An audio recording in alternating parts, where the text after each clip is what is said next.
বাংলাদেশের সমুদ্রসীমা ও ভৌগোলিক অবস্থান আন্তর্জাতিক বাণিজ্যের জন্য এক বিশাল সম্ভাবনা সৃষ্টি করেছে।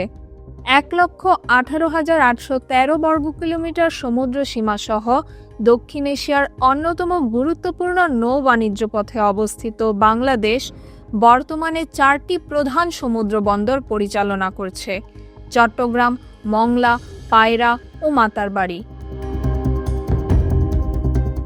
দেশের প্রধান সমুদ্র বন্দর চট্টগ্রাম আন্তর্জাতিকভাবে অন্যতম ব্যস্ততম বন্দর। মংলা বন্দর দক্ষিণ পশ্চিমাঞ্চলের শিল্প এলাকা সংযুক্ত রাখছে, আর পায়রা বন্দর ভবিষ্যতের বাণিজ্য সম্প্রসারণে গুরুত্বপূর্ণ ভূমিকা রাখবে। গভীর সমুদ্র বন্দর মাতারবাড়ির উন্নয়ন বাংলাদেশকে আরও প্রতিযোগিতামূলক অবস্থানে নিয়ে যেতে পারে। বাংলাদেশ চীন মিয়ানমার অর্থনৈতিক করিডোর ও চট্টগ্রাম ত্রিপুরা ট্রানজিট অঞ্চল নতুন অর্থনৈতিক সংযোগ গড়ে তুলেছে। চীনের সঙ্গে বাণিজ্য সহজতর করতে এসব বন্দর গুরুত্বপূর্ণ ভূমিকা রাখছে।